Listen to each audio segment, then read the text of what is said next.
எனக்கும் வந்து இஸ்லாமிய சகோதரர்களுக்கும் ஒரு நீண்ட நெடிய காலமான ஒரு ஒரு இது இருந்துகிட்டே இருக்கும். அது எப்படின்னு சொன்னால், மேடைக்கு பேசுகிறதுக்காக இல்லை, நான் வந்து ஜாதி மதம் இதுக்கெல்லாம் கடந்து மனிதனை மனிதனாக பார்க்கணுன்ற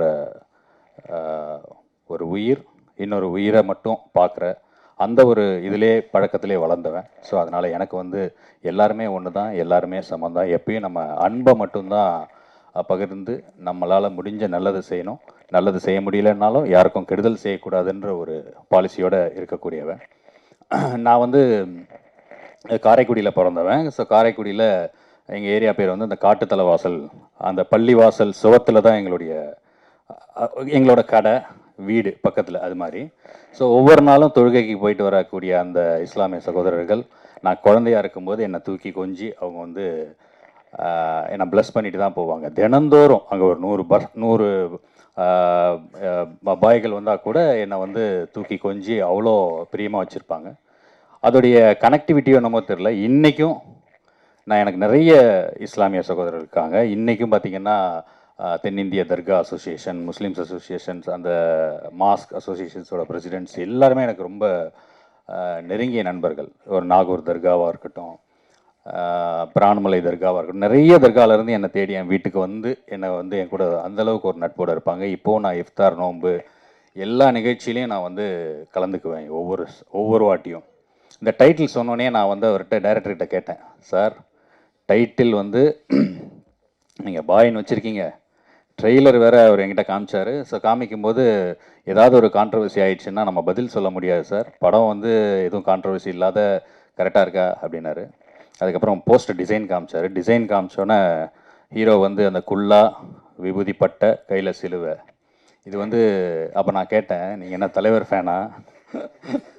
இது ஜக்குபாயோடைய இன்ஸ்பிரேஷன் மாதிரி இருக்கு, ஏன்னா ஜக்குபாய் படத்தில் அந்த போஸ்டர் லுக்கு வந்து அப்படி தான் இருக்கும் அப்படின்னா. ஆமாம் சார், நான் தலைவர் ஃபேன் தான் சார் அப்படின்னாரு. ஸோ இது ஒரு மத நல்லிணக்க படம் தான் சார், அதில் எந்த டவுட்டும் வேணாம், இதில் எந்த கான்ட்ரவர்சியும் டெஃபினட்டாக இருக்காது, எந்த சமூகத்தையும் நம்ம வந்து தவறாக சொல்லலை, மனிதநேயத்தை தான் நம்ம சொல்கிறோம் அப்படின்னு சொல்லி அவர் அஷூரன்ஸ் கொடுத்ததுக்கப்புறம் தான் நான் வரத்துக்கே ஒத்துக்கிட்டேன். ஏன்னா நம்ம வந்து நண்பர்கள் அப்படின்னு சொல்லிட்டு நம்ம ஃபங்க்ஷன் வந்து பேசிட்டு அது சேனலில் வரும்போது வேறு தலைப்பில் வருது, தேவையில்லாத கான்ட்ரவர்சியில் நம்மளும் மாட்டிக்கிறோம். ஏன்னா நிறைய பேர் வந்து முழு வீடியோவை பார்க்குறது இல்லை, அது ஸ்க்ரீன்ஷாட்டில் வரும்போதும் அது ஹெட்டிங்கை பார்த்துட்டு கமெண்ட்டை போட்டுக்கிட்டு ஏதோ ஒரு விஷயம் அப்படியே ஸ்ப்ரெட் ஆகிட்டே இருக்குது, சோஷியல் மீடியாவுடைய அந்த ஒரு இம்பேக்ட். ஸோ அதனால் எதுவாக இருந்தாலும் நம்மளும் அதை கொஞ்சம் தீர விசாரித்து கேட்டுட்டு அதில் உள்ளே வர்றது அப்படின்றது இருக்கேன்.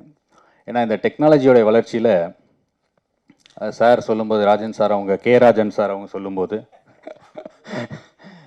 ராஜன் சார் அவங்க சொல்லும்போது அப்துல் கலாம் அவங்க வந்து எவ்வளவோ சேட்டலைட், எவ்வளவோ வந்து அணு ஆயுதங்கள்லாம் தயாரித்தப்போ ஏற்பட்ட சந்தோஷத்தை விட அந்த ஒரு குழந்தைக்கு கால் நடக்கிறதுக்காக செய்த அந்த கருவி தான் செஞ்சது தான் சந்தோஷம்னு சொன்னாங்களே, அதுதான் உண்மை. ஏன்னா இன்றைக்கி எவ்வளவோ நவீன விஞ்ஞானம் முன்னேறிட்டு இருக்கு, எவ்வளவோ நவீன விஞ்ஞானம் முன்னேறிட்டு இருக்கு, பட் வந்து இந்த உலகம் பூரா அதில் போர்க்கருவிகள் செய்கிறதுக்கான யுக்திகளை தான் யோசிக்குது. உலக நாடுகள், நீங்கள் எல்லா நாட்டிலையும் பாருங்கள், உலகத்திலேயே மனித சமுதாயம் எதற்காக பணத்தை அதிகமாக செலவு செய்யுது அப்படின்னு சொன்னால் போர்க்கருவிகள், போர் விமானங்கள், அந்த இராணுவ தளவாடங்கள் இதெல்லாம் வாங்கிறதுக்காக தான் வந்து அவன் வந்து செய்கிறான்.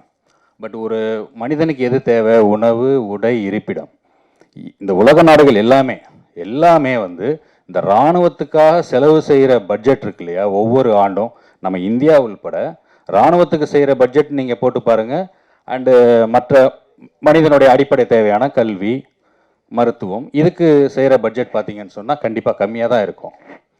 ஏன்னு சொன்னால் அந்த காலத்தில் கல்வி அறிவு இல்லாத காலத்தில் மனுஷன் வந்து ஒருத்தன் அடிச்சுக்கிட்டு இடத்த பிடிக்கிறதுக்காக அவன் வந்து சண்டை செஞ்சிட்டு இருந்தான்.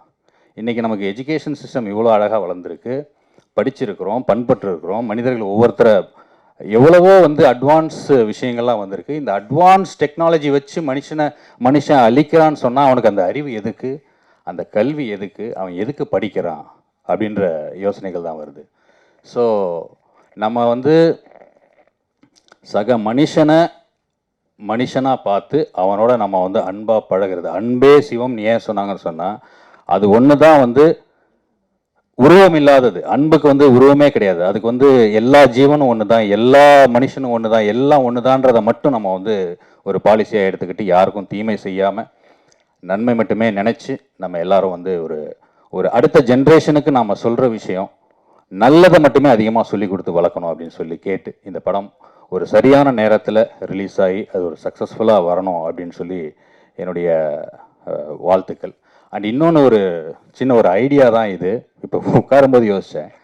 ஏன் சொன்னால் இப்போது நம்ம வந்து சம்மரில் தான் ஹாலிடேஸ் விடுறோம். அது வந்து வெள்ளைக்காரன் இருந்த பீரியடில் அவனுக்கு வெயில் ஒத்துக்காது, குளிர் கண்ட்ரியில் வாழ்ந்தான், இங்கே வந்தான் சம்மர் ஹாலிடேஸ்னு வச்சா. நம்மெல்லாம் வெயிலோடையே உறவாடி வெயிலோடையே வாழ்ந்து வந்த நமக்கு வந்து சம்மர் வந்து நம்மளை பெருசாக எந்த தொந்தரவும் பண்ண போகிறது கிடையாது. அதனால் இந்த சம்மர் ஹாலிடேஸை அரசாங்கங்கள்லாம் சேர்ந்து அந்த மழை காலத்தில் லீவ் விட்டுட்டாங்கன்னு சொன்னால் அவங்கவுங்க சொந்த ஊருக்கு போயிடுவாங்க, வெள்ள பாதிப்பில் பெருசாக மாட்ட மாட்டாங்க.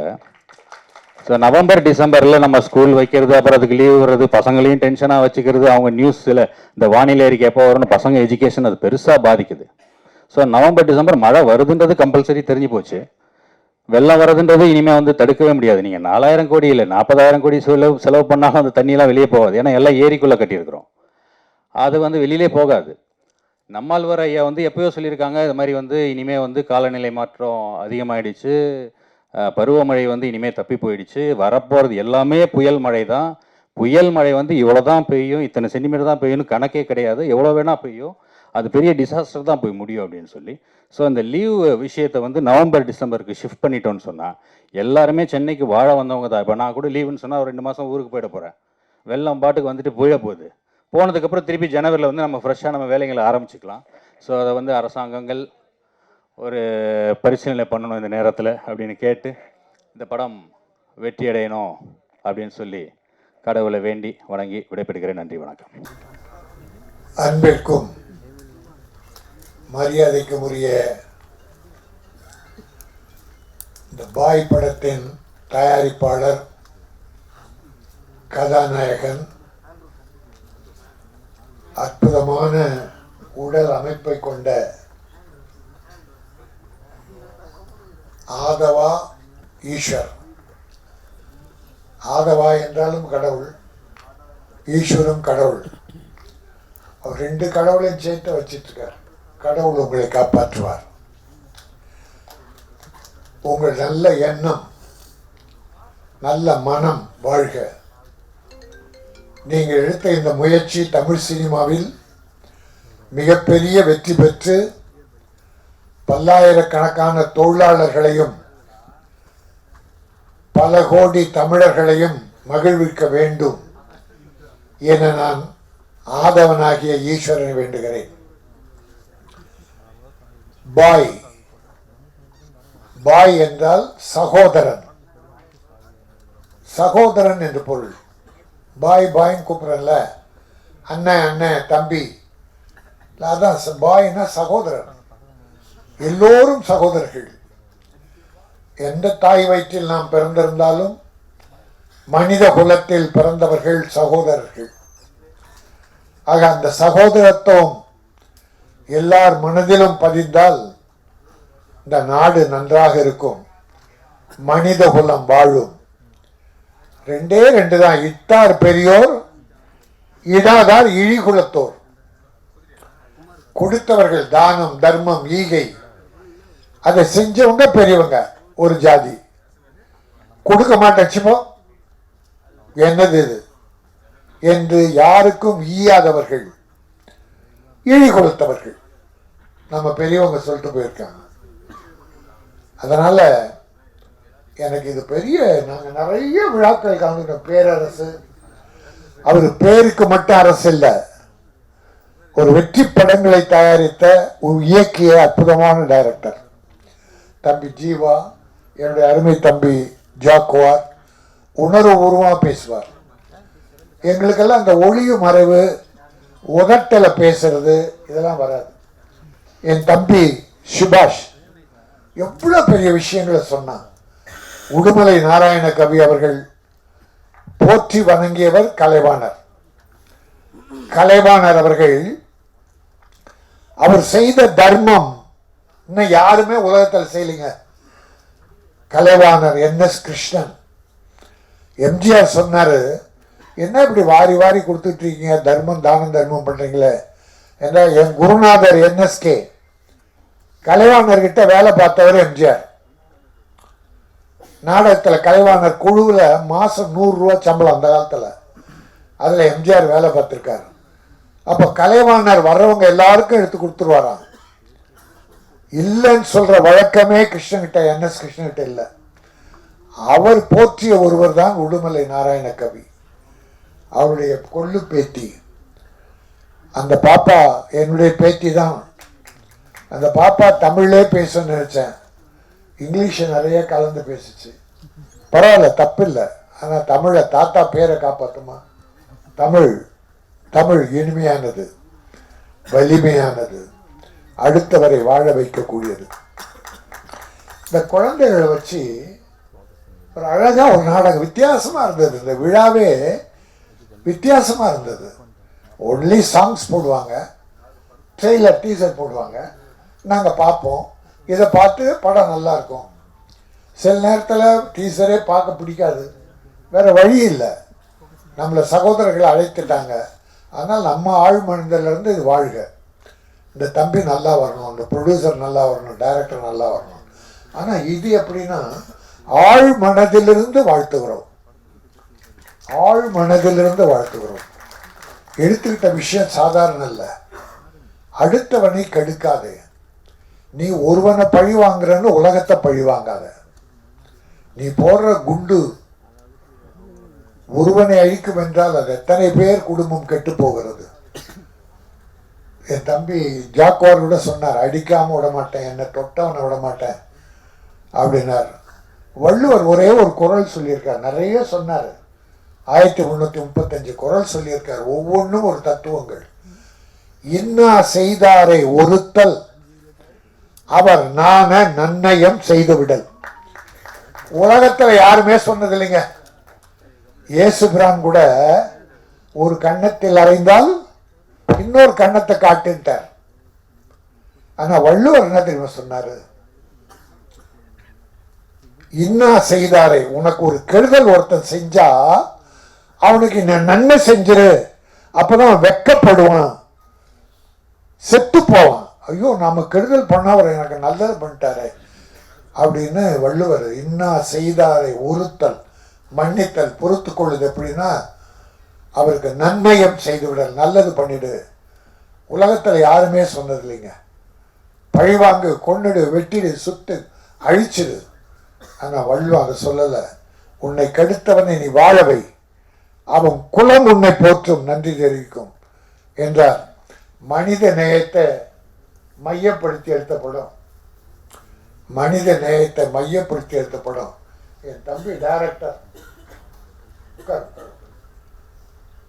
எனக்கு ஆச்சரியமா இருந்தது. உடற்குறை இருந்தாலும் உள்ளக்குறை இல்லை தம்பி. அது இறைவனை சொல்றதா என்ன சொல்றது தெரியல. ஏதோ ஒரு குறை உடல்ல வந்துருச்சு, ஆனா உள்ளம் உறுதியானது. அற்புதமா பண்ணிருக்கீங்க, பிரமாதமா பண்ணிருக்கீங்க. மனித நேயம் பற்றி அற்புதமா சொல்லியிருக்கீங்க. அப்துல் கலாம் கேட்டாங்க, நம்முடைய உலகத்தில் சிறந்த விஞ்ஞானி மட்டும் இல்ல, மா மனிதர், தெய்வம் காமராஜர், அப்துல் கலாம், இதெல்லாம் ஒரு லிஸ்ட். அப்துல் கலாம் கிட்ட ஒரு மேடையில் பேசிட்டு வரும்போது பத்திரிகாரங்க, இந்தியாவில் மத நல்லிணக்கம் உண்டா, இந்தியாவில் மத நல்லிணக்கம் இருக்கான்னாங்க. இருக்க, எப்படி சொல்றீங்கன்னார். இந்த மேடையில் குத்து விளக்கு ஏற்றி வச்சாங்க, அந்த மேடையில் குத்து விளக்கு ஏற்றினாங்க. அப்துல் கலாம் தான் அந்த குத்து விளக்கு ஏற்றினார். குத்து விளக்கை ஏற்றி வச்சாங்க. குத்து விளக்கு இந்துக்களுக்கு சொந்தமானது. அப்ப இன்னொரு அம்மா, கிறிஸ்துவர் அம்மா வச்சு ஒரு விளக்கை ஏற்றினாங்க, மெழுகுவர்த்தி. மெழுகுவர்த்தி வச்சு அந்த ஒரு தீ ஏற்றினாங்க. அப்ப குத்து விளக்கு இந்துக்களுக்கு சொந்தமானது. மெழுகுவர்த்தி ஏத்தன அம்மா கிறிஸ்துவர், நான் இஸ்லாமியர் என்று சொல்லப்படுகிறேன், நான் இந்த விளக்கை ஏற்றி இருக்கிறேன். அப்போ இந்துவும் முஸ்லீமும் கிறிஸ்துவர்களும் ஒன்னா சேர்ந்து நான் இந்த விளக்கை ஏற்றணும்னா இந்தியாவை போல உலகத்துல மத ஒற்றுமை எங்கேயுமே இல்லை அப்படின்னார். இன்னொன்னு கேட்டாங்க, நீங்க இப்ப ஜனாதிபதி ஆயிட்டீங்க, பொக்ரான்ல அணுகுண்டு வெடிச்சிங்க, ராக்கெட் விட்டீங்க, இது எல்லாத்த விட நீங்க எது உங்கள் மனதை ஆழ் மனதை இனிமைப்படுத்தியது, உங்களை மகிழ்வித்தது எது, நீங்க ஆத்ம திருப்தி அடைந்தது எது? பொக்ரான் வெடிகுண்டா, ஜனாதிபதி பதவியா,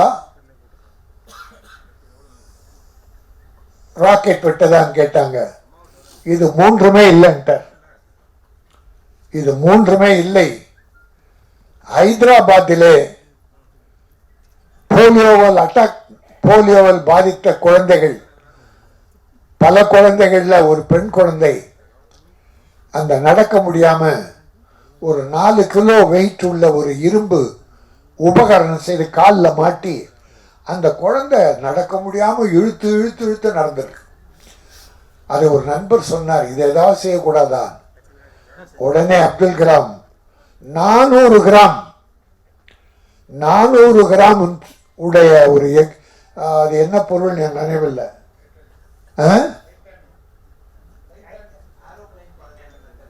அந்த அதுல 400 கிராம் உள்ள செஞ்சு குழந்தை ஈஸியா நடக்க, சிரமம் இல்லாம நடக்க செஞ்சேனே, அதுதான் என்னை ஆத்ம திருப்திப்படுத்தியது, அதுதான் நான் செய்த உலக மகா சேவை என்று. அதுதான் மனித நேயம். ஆக அப்துல் கலாம் போன்ற மனிதர்கள், காமராஜர் போன்ற மனிதர்கள் இந்த நாட்டில் பிறக்க வேண்டும், மீண்டும் மீண்டும் பிறக்க வேண்டும். ஆக இந்த படம் மிக அற்புதமான ஒரு தத்துவத்தை, மனித நேயத்தை மக்களுக்கு சொல்லியிருக்கிறது. இது வெற்றி பெறும். இப்படிப்பட்ட படங்கள்லாம் 100 படம் வந்தாலும் ஒரு 5 படம் தான் வெற்றி பெறுது. பெரிய படங்கள் வேற, அது கலெக்ஷன். வெற்றி படமா என்பது வேற. பட் இந்த படம் மிகப்பெரிய செய்தியை உலகத்துக்கு சொல்வதாலே இது நிச்சயம் வெற்றி பெறும். இந்த ஹீரோ, வில்லன், நடிகர்கள் செலக்டிவா அற்புதமா டைரக்டர் போட்டிருக்காரு. வேலை பிரமாதமா வாங்கியிருக்காரு. எடிட்டிங் நல்லா இருக்கு, ரெக்கார்டிங் நல்லா இருக்கு, கேமரா பிரமாதம், அற்புதமா ஒரு நல்ல படத்துக்குரிய அத்தனை தகுதியும் இந்த படத்தில் பார்த்தேன். ஆகவே இந்த படம் நிச்சயம் வெற்றி பெறும். உங்க வாழ்த்துக்கள். இவ்வளோ ஒரு பிஸியான நேரத்தில் ஹீரோவுக்கோ டைரக்டருக்கோ நட்புக்கோ வந்து உட்கார்ந்து வாழ்த்திக்கிட்டு இருக்கீங்களே, உங்களுடைய நல்ல மனமும் சேர்ந்து இந்த படத்தை பெரிதாக வாழ்த்தும் என சொல்லி இந்த படம் பாய் சகோதரா, இயக்குனரே வாழ்க, ஹீரோ வெற்றி பெற, தயாரிப்பாளர் வெற்றி பெற, ஸ்ரீ இனியா உடுமலை நாராயணகவி மாபெரும் கவிஞருடைய கொள்ளு பேட்டி, நீங்கள் அடுத்து படம் எடுக்க வேண்டும். அதுக்கு இந்த படம் வெற்றி பெற்று அந்த படம் வரும். அடுத்த நல்ல படங்களை, இன்னும் நல்ல படங்களை எடுக்க வேண்டும் என்று சொல்லி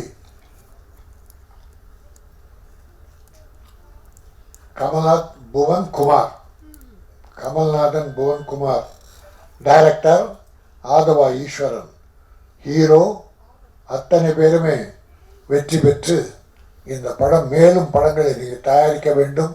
தமிழ் சினிமாவை வாழ வைக்க வேண்டும்.